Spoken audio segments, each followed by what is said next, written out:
everyone, welcome to another edition of WION's election special, Karnataka Votes. I am Nishtita Virendra. Well, jobs have been rated as one of the top issues in the polls this season by several pre-poll surveys. By Siddaramaia's own admission, the Congress government has succeeded in creating about 15 lakh jobs during his tenure as the Chief Minister. But what the state really needs is the creation of at least 1 crore jobs in 5 years. Also, it is no secret that the slump in the IT sector has also resulted in job losses and a slowdown in hiring by IT companies. Although Karnataka is one of the better performing states when it comes to unemployment, the situation continues to be grim.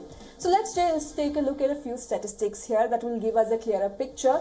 Just 1 in every 14 graduates in the state manages to land jobs. Also, with the dip in IT sector hiring, close to 60% of engineering graduates year on year fail to find campus placement. There has also been a massive dip in the IT sector hiring overall, down to about 50%. The IT sector slump has also hit hard, with 56,000 jobs lost in 2017 alone, most of which happened to be in Karnataka because it has the IT hub of Bengaluru. However, the government has received positive reviews for its big push to the startup sector. Recently, the government launched an Elevate 100 program which selected 111 startups from 1,400 that had applied to receive government grants. Unlike many promises that only remain on paper, this time startups managed to receive the funds promptly. But is a nudge to a few hundred startups enough? We spoke to NASSCOM co-chair Dr. Somdatta, and this is what she had to say.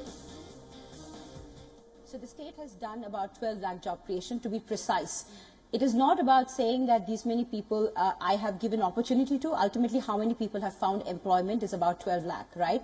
Which is lesser than Gujarat, which being a lot more younger and a lot more less robust in terms of its infrastructure and opportunities, given that Karnataka has been such a big hub, like the 4th largest IT hub in the world. So when you are talking about the 4th largest IT hubs, your average cannot be at a national average. It has to be at an international average. You can't claim an international sport and talk about national numbers, right? So while I think the performance has gone down, so let me give you an estimate. So in 1999-2000 time frame and in around 2008-2012 time frame, it was about 18 to 19 lakh. So if you look at the 12 lakh in comparison, it has fallen a lot flatter. Indeed, it has seen a lot of industries going out, a lot of big companies going out of Karnataka purely due to its poor infrastructure, water issues, other environmental factors which has contributed to the so-called garden city losing its stature as the most coveted city to kind of come work and live at. Right? So when you say Gujarat is at a 13 lakhs and Karnataka is at a 12 lakhs, and with an equal number saying that a 50% of that same number has lost their jobs, then is that really an average you should be boasting about? I think the focus should have been not just about talking about how many new jobs have been created, but how many new industries flourished, how many new opportunities were laid down for future job creation, right? So I think there the government really should not be taking so much of pride in talking about numbers and national average. Well, coming down to investments, according to the government figures, since 2013, 72 project proposals have been approved, which will bring in investments worth 14,720 crore rupees and also will help in generating employment to nearly 30,000 people. Regarding the investments and how successful the government has been in attracting them, we spoke to the FKCCI president, Mr. Dinesh, and this is what he had to say. The fact lies that, as I told you, the FDI investment in the country, Karnataka stands as #1. There have been serious initiatives. There are a lot of companies which have come and made a home of Karnataka as that. For example, the IT industry, which has always been on the growth, and the IT capital of this country or even Asia has been Bangalore. And there has been a huge growth when it comes to the question of IT industries. Look at the country called the knowledge capital. It's also called the startup capital. So when you look at all these things, there's been, if you look at the intellectual side, there's been a huge. But you should also understand the largest number of Honda scooters are now made in Bangalore, Karnataka. So when you look at the industrial segment, you also have Toyota here, you also have Volvo here. So all these people have expanded.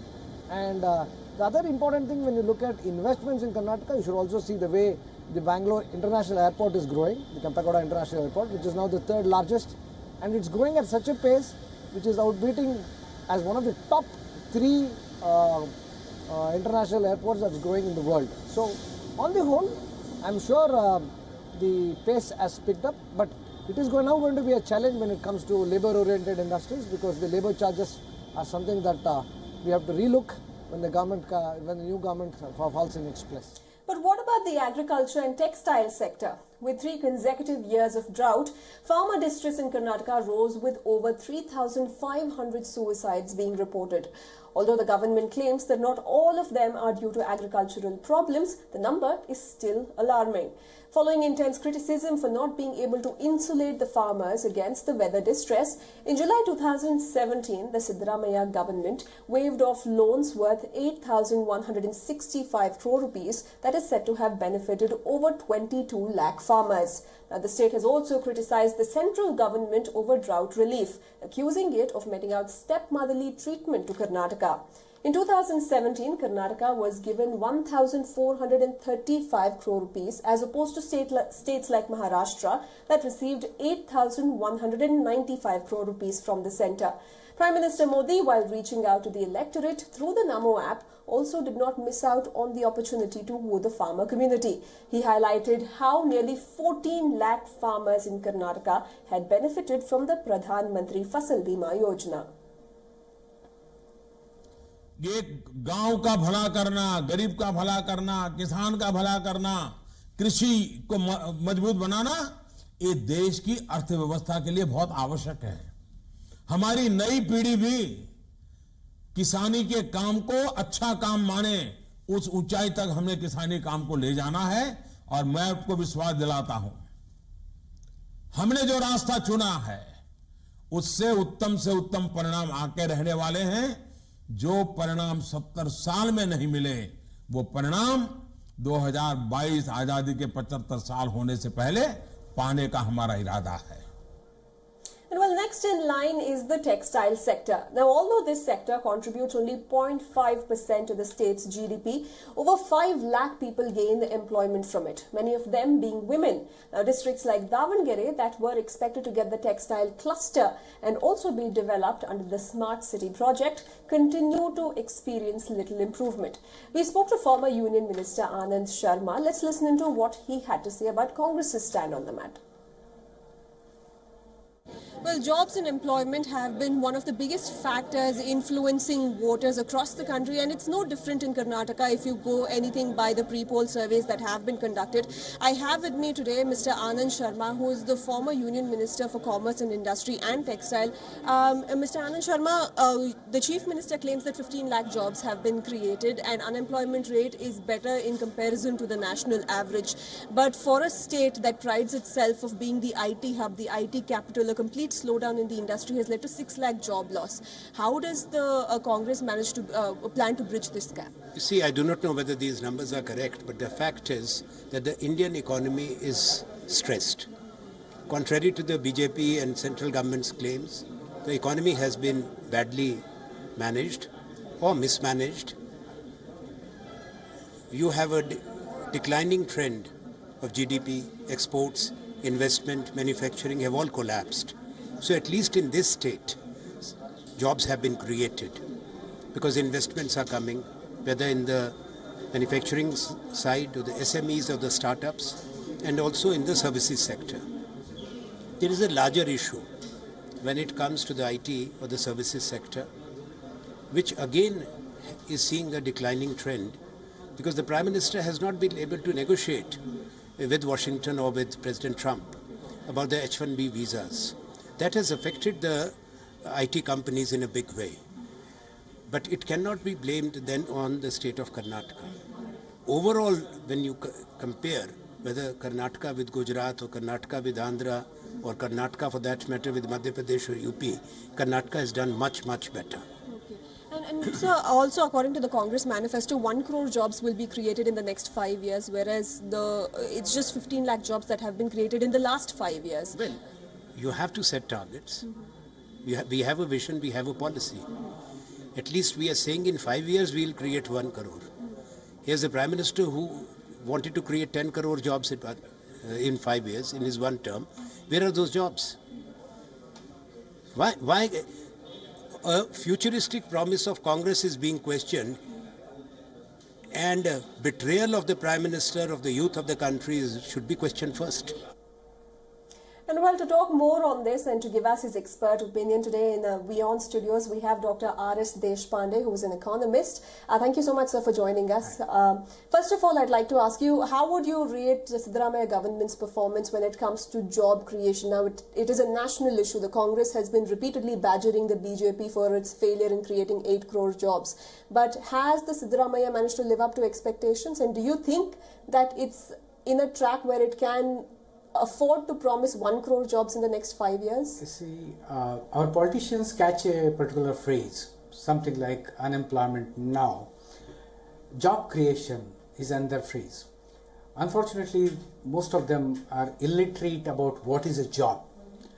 The job itself is a heterogeneous commodity, is a heterogeneous service, in the sense that there can be jobs in the organized sector, there can be jobs in the unorganized sectors, and most of the times we look at the jobs which are in the organized sector. Organized sector jobs have their limitations because slowly as development takes place, the industries and manufacturing will move towards mechanization, towards the capital intensive technology than labor intensive technology. But the jobs are created in the unorganized sector, which are peripheral sector of all these. In Karnataka, for example, jobs are amply created, and for India as such. Now, when these people promise from the dais in a political frame that we shall create 1 crore job, we shall create 2 crore job, in fact, they have no estimation of how are they going to go about it. Right, because absolutely. any job creation requires investment, and requires investment in the sectors which are labor intensive. Have we placed the investment in the labor intensive sector? First of all, the public investment in both Karnataka, and Karnataka is quite severe, Karnataka as well as in all India level is going down. Karnataka is severe because Karnataka depends on the private investment, and largely in the IT and BT sector. IT and BT sector is private investment. Right. And private investment will create jobs if they need so.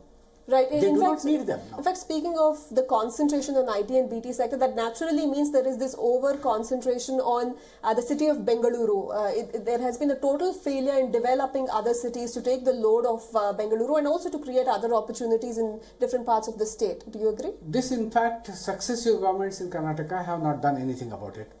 A large number of good cities, for example, Bidar, for example, Raichur or Davangere, the cities which were really hub of activities earlier.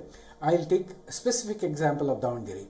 The city which had a large number of power looms, a large number of textile thing, it's all dead. A large number of oil mills, it's all dead. In fact, large number of Davangere people would like to look at the government jobs, the IT-BT jobs, and even a smallest job in Bangalore or in better city like Mumbai or Delhi. Right. This is something which has killed the smaller cities from creation of jobs, and that has to be blamed on the government squarely.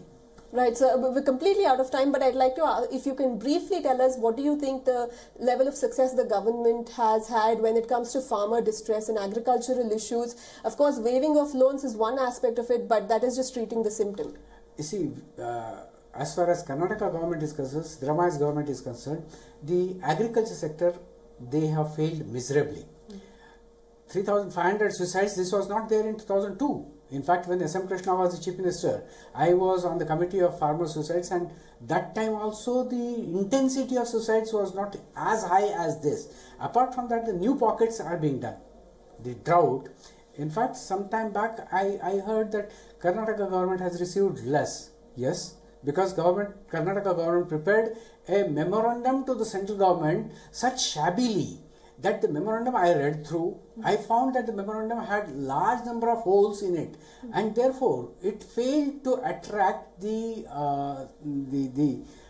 money from the central government.